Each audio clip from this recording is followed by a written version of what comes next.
All righty. Hey, everyone. This is Matt Ferry. I am joined today by my very special friend, Carolyn Cox. Carolyn is on the Rutherford County Election Commission. She is one of two Democratic members of that commission. Welcome. Thank you so much for being here tonight. Thank you for having me. You do a lot more than that. You are also an officer in NAACP in Murfreesboro. And you are also I'm so sorry. Were you going to say something? I'm not an officer with the NAACP. I'm actually on the executive committee. Okay. And I chair our fundraising events, the Freedom Fund Banquet, as well as the MLK Breakfast. Yes. Y'all do great work with those. Thank you. But you are also the newly elected president of your sorority in the Rutherford County chapter, Theta Sigma Theta. The Deltas, as I know them, they have the pink and green, right? Oh. No, wrong? Oh, no.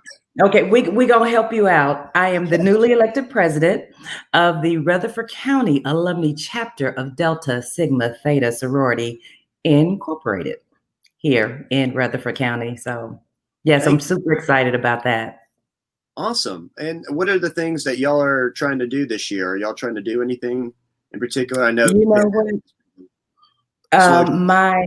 One of the things that I am really working hard on, and we're really working hard on, is simply elevating sisterhood, scholarship, service, social, and political action. So we are in the community. We've been busy working. We're not in session right now. We actually don't go back until September, but we've done two fundraising events. We've done two food drives with First Baptist. We're getting ready to do a back to school. We recently had our retreat, and one of the things that we did was we gave back to a daycare that's in the Smyrna area, which is still Rutherford County. And we've got some supplies for Holloway High School as well, because they have a daycare there. So we are really working hard in the community, trying to take care of some folks that otherwise might get overlooked, especially during this pandemic. Right. Well, that's great work. And unfortunately, you're right. There are a lot of people who are being overlooked during this pandemic. And so they need as much help as possible.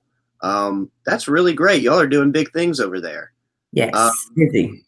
And NAACP, they do a lot of work with the community. You have these fundraisers to help contribute to these scholarships. Absolutely. Right? Scholarships. And these are for young men and women in middle school and high school, so that they can have some kind of scholarship money going to college. Is that right? Well, it is high school seniors that are getting ready to go to college here in the Middle Tennessee area. We try to honor those individuals. And so many times you've got students who are, they've got great GPAs, they've got great opportunities to get additional funding. One of the things that we look at is who's the good kid? Who's the kid that's actually out there working in the community? They may not have a 4.0 GPA, and they don't have to. It gives us an opportunity to give back to some of those guys that may not otherwise get some additional funding. So we really pride ourselves on that, along with our humanitarian and, heroes. We try to honor our guys in blue, the police, the fire department, sheriff's department, and things of that nature, and just people that are doing good things in the community. So the NAACP is definitely busy, not only on a local level, but the national level as well. Yeah. Well, yeah, I remember I've seen that plenty of times. You will honor someone from the sheriff's department or Murfreesboro Fire Department who have gone above and beyond their duties to help somebody out. Those are great stories to hear. And also, I remember y'all one year honored Murfreesboro Loves. Yes, and, that was great to see. So I'm really glad that NAACP is very active, and especially active in young people's lives. I like what you said earlier. Sometimes you have these folks who are working hard and doing all kinds of things in their community, and maybe they're not 4.0 students, but that's okay. And they need a little bit of help too. So there's nothing wrong with that.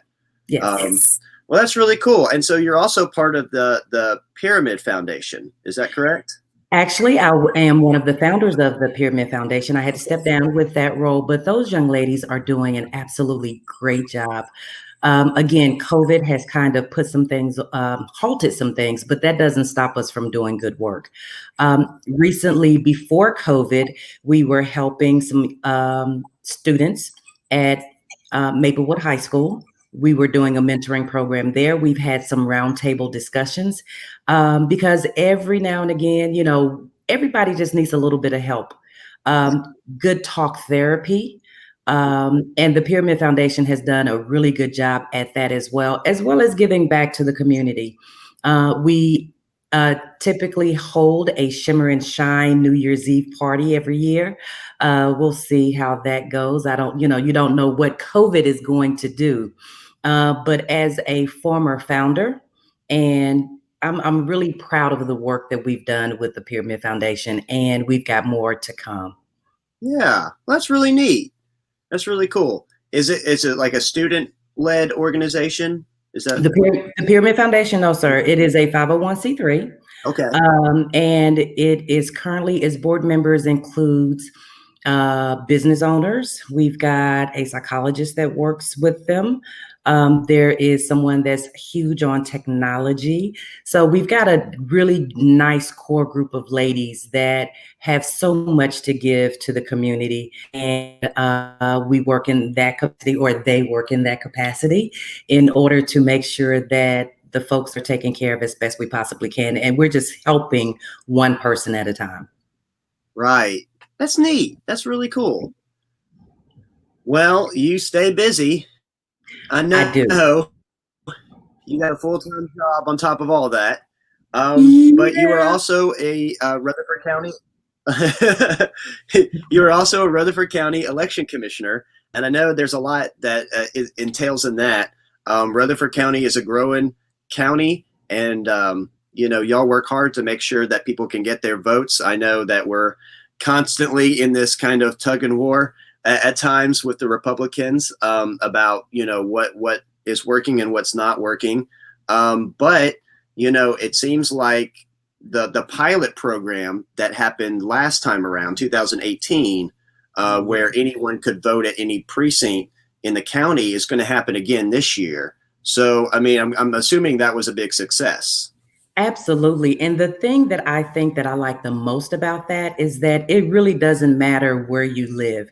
And, like in Davidson County, they can vote just about anywhere up until Election Day. But for Rutherford County, you can vote anywhere in Rutherford County at any particular time. So you're not pigeonholed to a particular precinct. And it helps a lot of people. I had someone call me during the election day to say, hey, I'm in Smyrna. I'm not going to get to Murfreesboro in time. Can I vote in Smyrna? Absolutely. You are a resident of Rutherford County and you can go wherever you want. And that's the thing that's so important. There's really no excuse. And I'll tell you, I was a little nervous about COVID and how that would work and all of that kind of thing. But we did a good job. We hired additional people, additional poll workers. We had extra counters for the mail-in ballots that were there. All of the PPE was available, including social distancing and that kind of thing. It went really well, and people didn't have to wait very long as far as voting was concerned. So it's so important to make sure that you get out early. And if you go to a polling place and it's busy, you don't have to wait. You can go check out another one. So we've got lots of locations that are available to you. So there's really no reason to exercise your right to vote. None. Right. Yeah. And like you said, it's safe. I remember going into early voting. There was not, a whole lot of people there. It took me less than 10 minutes to get in and out. And they had a little place where you put a glove on. They have gloves there. You can put a Right. glove on and sign the thing. But they've got sanitizers everywhere. They do require a mask. And so I mention these things because I know there's a lot of concerns about people who are uncertain about doing that. And of course, for people who have health issues, you definitely want to get an absentee ballot. You definitely want to get You definitely want to get that mail-in ballot, and that's your right to. I know that the laws, about COVID is a little bit different now. Right. But, for the most part, a lot of people can still opt into that. And, for other folks who are concerned, but they're still going out, I mean, I know some folks who didn't want to go vote and they were going to Kroger and going to Walmart. It's, in my opinion, it's safer than Kroger or Walmart, where there's just tons of Right. people everywhere. Um, this is quite a safe thing, and the election commission seems to be taking it very seriously, and so Yes. that gave me a lot of confidence, that people weren't going to go in there and get sick and all that. Absolutely. Absolutely. And you're absolutely right. I've seen lots of folks go into the Krogers, the Walmarts, the Dollar General, or what have you, and you're touching everything, and other people are touching everything. The Election Commission did a really good job in making sure that the areas, the workers are, behind a face shield. Yeah, And like you said, you're given a glove. You're giving. There is absolutely no reason to not go in and take care of the business at hand. So I right. encourage everyone, early vote. It makes a difference. And then you don't want to wait to the last day, because if the lines are long, people get distracted and, discouraged. Get out there and vote early. You're going to have plenty of time, and Right. you don't have a restriction. So just go do that. And you'll see my Facebook posts trying hard to encourage people to go early vote for sure. Yeah, great. Well, that's wonderful. It's going to be an interesting election year. I'll tell you that right now. And Yeah. we've got a lot of competitive races here in Rutherford County. And, Yeah. I think if if you want to talk a little bit about what's happened recently, the state legislature just had a special session that ended last night. That's their second special session this year, and Mhm. they had to shut down in March because of COVID. And they came back in June, and I think they passed some things like permitless carry, which most of law enforcement in Tennessee is against, and other things that are not going to work. And then they're back here in August. Here's my point: they haven't done enough for the people of Tennessee, period, Mhm. but they haven't done enough to protect them from this pandemic, either health wise or financially. And, now that some of these unemployment benefits have expired, it might get worse for a whole lot of people. So I was hoping that they would come back and talk about Medicaid expansion, talk about fully funding our unemployment system. But no, they decided to make sure that their big business friends are protected and to throw the book at protesters, something that probably will not survive a court challenge. So, I mean, this is, thousands of dollars a day that's been wasted. I guess bottom line is we need new leadership. So that is one of the reasons why I'm running. But Exactly. Well, see, that's a nice segue, because I mean, I know that you brought me on here to talk about me, but we want to talk about you, Matt Ferry. Now, well, thank you. I tell appreciate us it. tell us about House District 48. What area does that cover? Well, House District 48 is the largest in Rutherford County. It's pretty much the eastern half of Rutherford County. It has the parts of the city in it, MTSU in it, but it also has the rural areas of Las Casas and Milton, Kittrell and Christiana area. So it's pretty big and it's pretty rural. But it's got a lot of Democrats in it, and we're thinking that they're going to come out and vote this year. And, we're also thinking that there's a lot of people who don't usually vote who are going to come out and vote this year. So we're hoping that they recognize that the ruling party is not doing their job and they're going to come out and vote against them. But it is a very diverse district and it's growing, quite rapidly. And I don't know what the new map is going to look like, but I have heard from the grapevine that, after the census, they're going to redraw the maps. And I did hear that Rutherford County is probably going to get another state house seat. Oh, I don't know okay. that for sure, but I mean, it would make sense. We have grown quite a bit over the last 10 years. Right. Um, but Rutherford County is the fifth largest county, and they say we're going to overtake Hamilton County in the next 5 or 10 years, and that's just Mhm. wild to me. But we see it happening, and I know you've been here for a bit, so you've definitely seen the changes that Rutherford County has gone through, and it's a double-sided sword. It's a good thing and a bad thing. Um, I'm all about growing, but I want to grow the right way. And I think there are certain decisions that our elected leadership have made that have not helped the growth and could potentially lead to worse things. But overall, the last 10 years, we have had the same people pretty much in office, and especially our elected leadership here in Rutherford County, they're absent, especially during this pandemic. They're really they don't want to say anything because they'll know they embarrass themselves.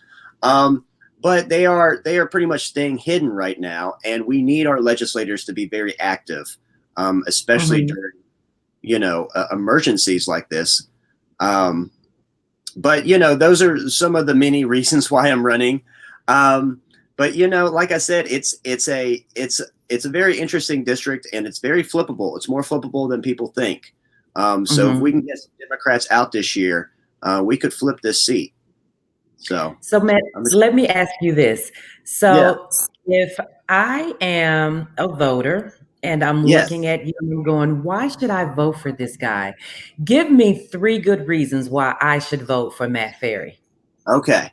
Well, I, for one thing, am concerned about what happens to people. And that's a big difference between me and the incumbent. I want to work with folks to make sure that they are getting everything that they need. Our government officials should be concerned about the health and well being of every single one of their constituents, whether they voted for them or not, whether they're citizens or not. Any resident should be, thought of. Uh, uh, it, it, I believe everybody deserves a chance to move forward in life, and sometimes you have to help people get to that area. And I think Mhm. that there are restrictions on affordable housing. I think there are. We've seen, underfunding of communities that's been historic over the years. They've defunded public schools. They've defunded state universities, which have led to skyrocketing college tuition. Um, and healthcare costs, everything has gone up. Wages have been stagnant since the 70s. So we Right. need a big change, and we need people who go to the state house, to the state senate, who actually have the people's interest at heart and actually want to work towards that. A lot of times, our current representatives, anytime there's some kind of bill presented in front of them that seemingly helps people, they say, "Oh, we can't afford it." Medicaid expansion is a good thing. Good example of this. I sat down in then Senator Ketron and then Senator Tracy's office, and they both told me the exact same thing. We can't afford Medicare expansion. We can't afford it. Well, we actually wouldn't have to pay any extra money on it. 90% of it would come from the federal government, and the Tennessee Hospital Association agreed to pay the remaining 10% because it would be a major boost to them. And over the last 10 years, over a dozen rural hospitals have closed, more are Right. closing. If there's not Mhm. some kind of injection of cash, millions of dollars a day that we're missing out on because we have not accepted Medicaid. And just to rewind it back a little bit further, they have fought against the ACA tooth and nail for the last 10 years, and they don't have an alternative plan. They act like they do. They say they do. They don't. William Lamberth told me he had an alternative plan in his office. He does not. I remember when Diane Black came to MTSU and someone asked her what her health care plan was. This was when she was a sitting congresswoman, U.S. congresswoman, who um, who ran on repealing the ACA.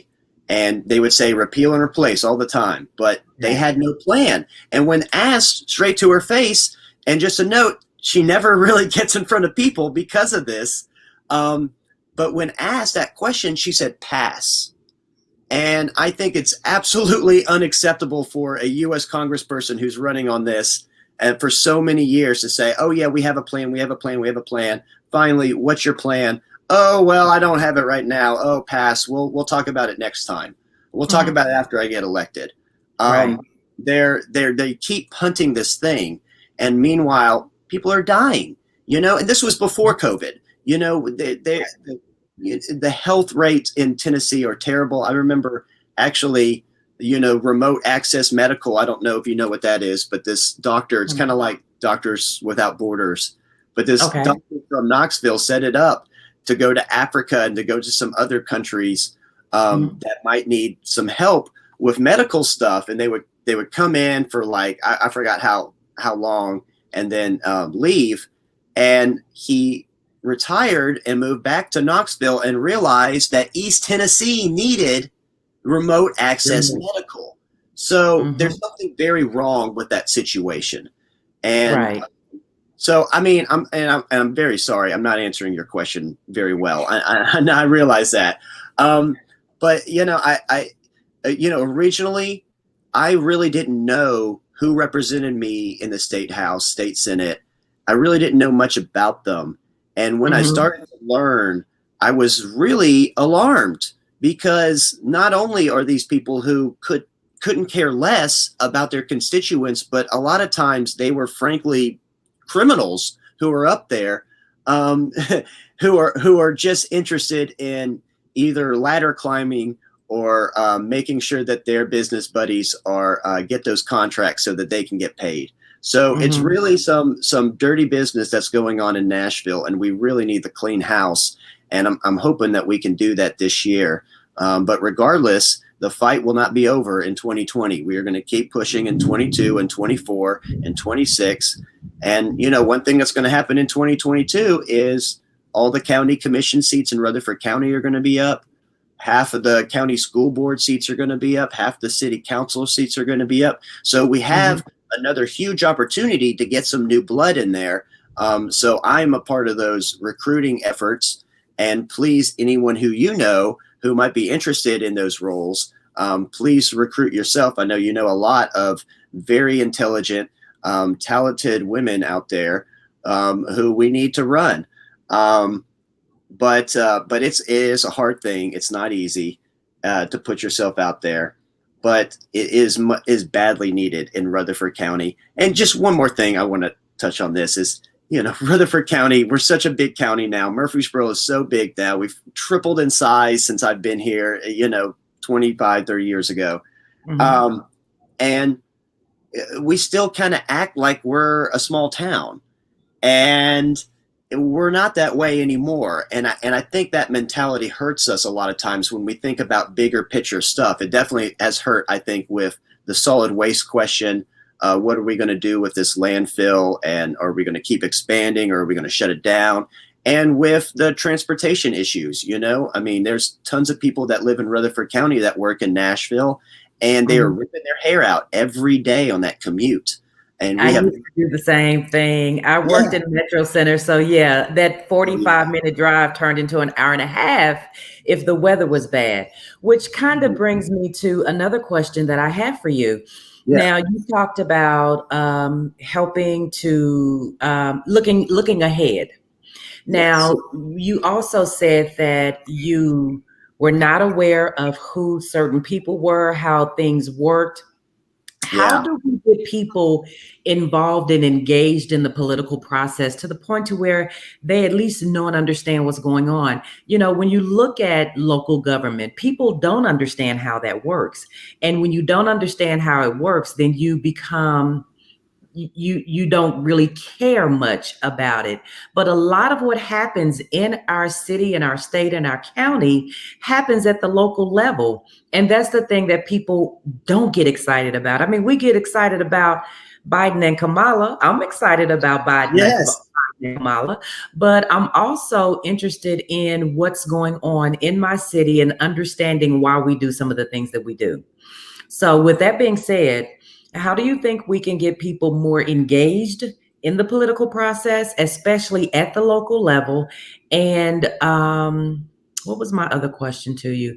And when you talk about helping to get people ready, what exactly does that look like? What's the plan in order to get more Democrats on the ticket? Because I know that if you if looking at the ballot this year, we had a lot of open spaces and a lot of opportunity that people didn't take advantage of. People were really angry about what went on in the city, but we only had one contender, one additional person that wasn't already an incumbent. So people, we talk a lot, we get angry, we get upset, and we don't do anything. So Right. my question to you is, how do you think we can do a better job at getting people engaged in the political process? Well, that's a really good question. There's lots of things that we can try to do, try to reach out to folks that we have maybe haven't talked to before. Try to talk to young people about how important it is. I found that with certain folks who don't think that politics has anything to do with their lives, that you really got to kind of connect the dots. So, like I was Mm-hmm. saying earlier, with our state government, and it's not just our state government, it's state governments around the country have cut Right. state university fundings to state universities. And that's kind of an easy cut for them to do, right? If Mm-hmm. you can cut their budget by 1 or 2% and they still live, you're not really going to get in trouble for that, and you can free up some money for your pet projects or whatnot. Right. Um, but as a result of that, tuition has gone through the roof, and we're not preparing our young people for that at all. Right. We're still telling them that a college degree is very, very important, and it is. But Mhm. at the same time, if they don't have a plan in college, they might, hey, end up like me. For a few years there, I was just taking general classes, and I didn't really have a direction. And I ended up on this one major, and I didn't like that, and I ended up this other major. And luckily, college was affordable to me, but for a lot of people, they don't have that option. Right. Um, if they don't have a plan and stick to it, and go 4 years and that's it, they're going to be hit with bigger and bigger bill. I'm thinking about my cousin who graduated from Towson University outside of Baltimore. Her tuition was 10 times the amount that my tuition was. I'm not even playing with that. I mean, it was just insane when she told me. And so Mm-hmm. I consider myself very lucky that MTSU is in my backyard. My parents were teachers, so I did get a discount while Mm-hmm. it Oh, great. lasted. So, like I'm very, very fortunate to have those things. But there's a lot of people who, I mean, they're working 2 or 3 jobs just to make sure that they can stay in school. And I mean, life comes at you fast. And if you have to Right. have a car, and you have to have this, and you have to have that, it adds up very quickly.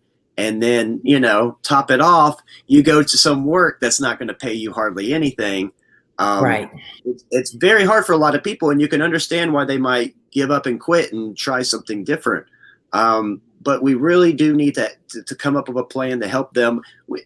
This is not even what you asked me. You asked me, how can we get them involved in the process? How can we get them to think about what is happening in their local government? I mean, absolutely go to city council meetings. This is actually kind of funny that you asked me that, because every election season is kind of the same. No one's really thinking about it till all of a sudden it's here. Mm-hmm. And this time around, I got a lot of phone calls and messages about the county school board. Mm. Lots of people contacted me and asked me not only who to vote for, but can we kick them out? Um, can we get them all out? And I said, not this year, unfortunately, Mhm. not this year, but maybe next year. So, I mean, really, the process for that is, I'm starting it now, but really it is going to start, November 4th, 2020. We really need to go out there and talk to as many people as possible, reach out to all our contacts, see who we can get to run, see if we know somebody who knows somebody who wants to run. Right. We've got 21 county commission seats. I would love it if we had somebody running in all 21 county commission seats. It's badly needed. And, for some people, that's their only representative. I know Mm-hmm. the folks in the northern part of 48, where the landfill is, they've got a county commissioner who is over that district, and that's it locally. They don't have any real representation in the city, and that county commissioner is okay, but if he isn't really pulling his weight, you don't really have anyone locally there to represent you. And Right, right, I right. don't think people really understand those things, how important it is. And I'll say one more thing that's interesting. Recently, there is a young woman who was working for Mariah Phillips's campaign. She went back to school. She's going to Howard in D.C. Her name is Okay. Ryan, and she shared with me this graphic that somebody made, and it was great. This was at the time when the protests after George Floyd died and the police brutality protests were really getting strong. And one thing I like about what has happened with that is that the messaging has been pretty clear. Mhm. I know that some people's uh, uh, opinion is to abolish all police. I'm not about that. I No. think that law enforcement does have its job, but are we using our money the right way? So, for example, I received this information that Murfreesboro City has a $18 million mine resistant vehicle that was free of charge from the Department of Justice. Okay. And so, people who might say that's a good thing might say, oh, hey, well, we got it for free, right? Mhm. Well, no, because we still have to maintain it. We still have to fuel it. I'm pretty certain it doesn't take, regular unleaded. Um, we also need to have somebody to be able to drive it, that might need a specialty, training for that. Um, Right. Really, at the end of the day, we're going to be pouring money, millions of dollars possibly, into this vehicle. For what exactly? Is there something I'm missing? Is Murfreesboro covered in mines and we desperately need this vehicle? I don't think so. um, Right. but I mean, like, even if we're not over investing in law enforcement like some other places are, which we definitely are, and we're over investing in the militarization of our local police force, um, even if we're not doing it to the level that other people are doing it, we're still receiving these kinds of things, and we still have to pour millions of dollars into them, and it's Mhm. unclear of how helpful they're going to be in anything. Um, I do think those one protests where the protesters got tear gassed, that was not right. But it looks like Murfreesboro Police Department, Rutherford County Sheriff's Office, they have taken protest after that a little bit more seriously and learn how to try to de-escalate and not escalate the situation. So that's Mhm. good. But we still have to have a lot of conversations about that, and I'm excited because I feel like more people are having these conversations. More younger people are interested in this, and people showed up to the Murfreesboro City Council meeting recently to talk about this. So Good. that excites me because people are learning to get involved in the process. It's not just about going to exercise your vote. It is very important, though. Mhm. But it's also about contacting your mayor, contacting your city council people, contacting your legislators, and telling them whether or not they're doing a good job. Lobbying is not a bad idea to go to the Capitol and meet your state legislator. Chances are you probably can't meet him another way. So, sometimes you got to go to his office and meet them there. The Right. fact the fact that you would be involved tells them that they need to maybe take your topic very seriously. And Right. sometimes you're not going to get what you want, but that's when you start organizing more. That's when you form a Right. new group or you form a new campaign. Get behind a candidate to knock that legislator out who's not doing their job. um, Luckily, we've got a good chance this year of knocking some legislators out. But like I said, even if we don't get exactly where we want to be in 2020, we are pushing for the future. We are working for the future. It's not just about 2020. It's about 2022. It's about 2024. I might run again for this seat in 22. I might not. I would love to see, a woman, woman of color run for District 48. I will get right behind them and Mhm. help out any way I can. So we definitely need, I mean, Rutherford County is changing, and we need more diverse elected officials, really, on a Right. local level and on the state level as well. And we really do not have that now. And I have many, many other things to say about these legislators, but I will hold my tongue on most of that and just say, look, I don't think you're going to find too many people who say, yes, thank God they're doing their job up there. They're trying to protect us. They're trying to help us. There's a lot of people out there who, frankly, are hurting, and they're not happy with any of their elected officials. Mhm. But it's also very confusing, and it's Right. sometimes hard to figure out what exactly is going on and who is doing it. But there are some great groups out there who are doing some amazing things, like NAACP. I know the Equity Alliance up in Nashville has been Yes. doing great work with education and with voter registration. They've been active in Rutherford County, so that's been great to see. Mhm. Yeah. There's Turk, which is Immigrant Refugee Rights Coalition. They are very interested in immigrant rights. That's a big deal. We Mhm. have a lot of folks in Rutherford County who are Hispanic or an immigrant from another country who work here and they pay taxes, and they should Right. be entitled to the same things that any other taxpayer should be entitled to, but sometimes they're Right. not. So um, luckily, and I've been in it for a minute. I've been in it for a while now, and there was some advocacy groups when I started, but there is a lot more now.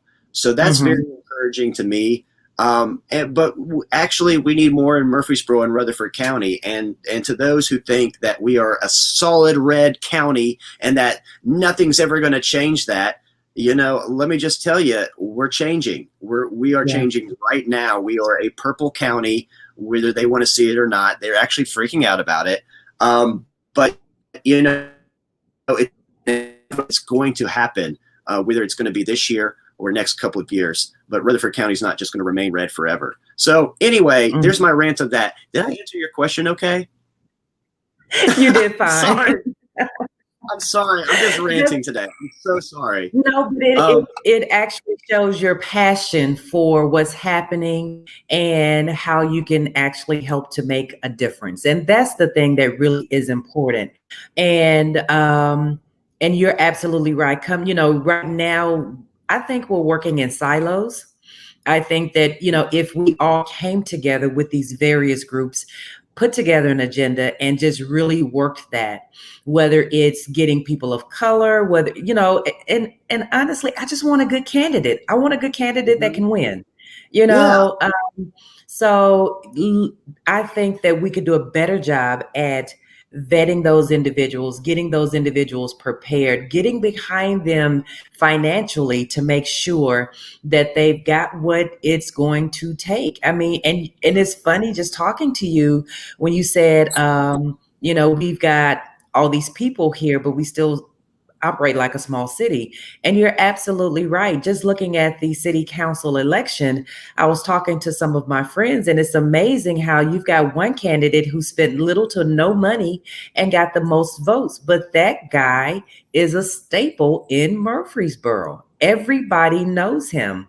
Mhm. And then, it's amazing to me how you had another candidate who had to work the hardest just to be able to finish, Right. so there's a lot to be said about what I've seen, and I've been taking a lot of time just to learn the process, to learn what's going on, who the players are, what's really happening in the borough. So, Right. and I think that we have to care enough to pay attention. So Right. that's my rant for the day. Yeah. No, I absolutely agree with that. One more thing to add on to that. I helped out a little bit in 2015 in the Nashville um, mayoral race. I volunteered for Megan Barry a couple of times. I was a Megan Barry fan. Uh, Okay. no offense to any other candidate in there. I liked Briley and I liked Freeman, but I was a Megan Barry person, and I went down there and I helped her out, and it was all about the mayor race. No one wanted to talk about anything else. They just want to talk about Megan Barry and Bill Freeman and David Briley and David Fox, whatever his name was. And in 2019, it was a different story, or it seemed like to me. Maybe I was just kind of closer to these council candidates, but wherever I went, there was a lot of interest in who was running for council and what they would be doing on council. And the mayor race was maybe not so important in people's minds. Maybe it was, I don't know, maybe they didn't like their choices so much, but it also seemed like to me that they were more interested in the process and what was going to happen than just the figurehead. They were obviously interested in that, but they were also interested in who is going to be occupying these roles. What are they going to be doing when they're in office? And they have the most diverse council ever. They have an LGBT caucus now for the first time ever. They have more women. They have more women of color. Sandra Sepulveda, she's an immigrant who won. She's fabulous. My buddy Zulfat Suara, who is the first elected Muslim in Tennessee. That's a big deal. That's a very big deal. And she's just knocking it out of the park. She's fabulous. And since that time, they've actually appointed a Muslim woman on the Metro Council School Board. That's great to see, because we do need people who actually look like their communities to be elected officials, and not just the same old, same old. So it's exciting to me. And again, I feel like people are becoming more interested in the process and interested in what the city council people are doing than just the mayor. And I kind of see that in Rutherford County too, especially around what I was talking about earlier with the over investing in the militarization of our local police force and stuff like that. Right. Okay. But you know what? You said a couple of things there. People cared enough involved. And when you are paying attention and you do get involved, you can change what things look like. And we've got to care enough in Rutherford County to say, we want change. We'd like to see something different. We've got a lot of people that are moving here that aren't from around here. I'm one of those individuals. I'm not from around here, but I'm getting to know people. Met you guys with RCDP, and it's been great, because you never know who people are. You never know what they bring to the table. Had a really good conversation last night with the Muslim, the Murfreesboro Muslim youth. Yeah. Great dialogue with those guys. And and one of the things that I took away from that conversation was it's about building relationships. And we've got to come on out of our subdivisions. And, hopefully COVID will allow us to do that real soon, and just get to know some folks and to know what they're about and to find out what's important to them. And hopefully, like you said, turn our little purple county blue. So I'm gonna keep working the process. Yes, thank you. And one more thing to add on to that, again, with the 2019 Metro Council races in Nashville, I went and took some photos during some forums, and there's one that was like in the Jefferson Street area. There was one in the Antioch area. But like really wherever I went during that time, when I talked to random voters about what was happening in the county, it kind of sounded like what's happening here. And I didn't really realize it until recently when I explored more of Rutherford County than just my neighborhood, which is, we're kind of a segregated community here still, in Murfreesboro City and Rutherford County. And that's how it felt for those folks in Nashville. A number of them said the exact same thing. They said all this money gets poured into the downtown area, that gets poured into the touristy area, but they don't have any money to help us down here. And I think a similar thing does happen in Murfreesboro, Rutherford County. A lot of people, like you said earlier, just get overlooked. So we definitely need a big change in a lot of different areas. And it does start local, but it's also in the state, and it's also in the federal government. but sometimes you got to work your way up.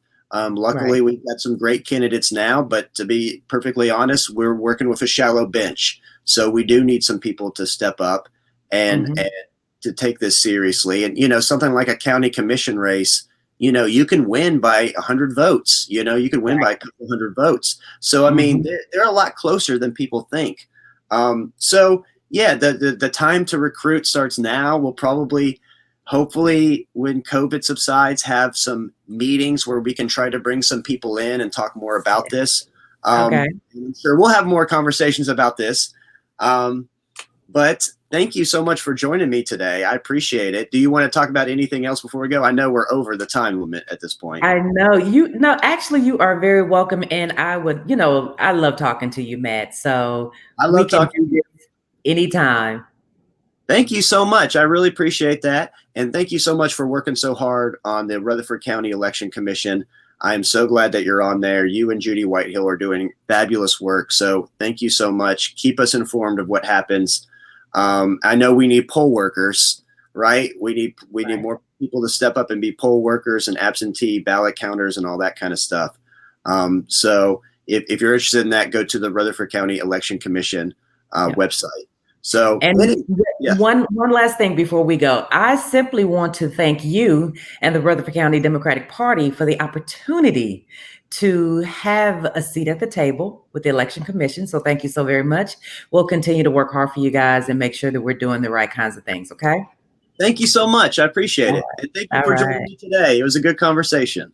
Very good. You have a good one. Thank you. Thanks. I'll talk to you soon. See ya. Well, good day. Bye bye.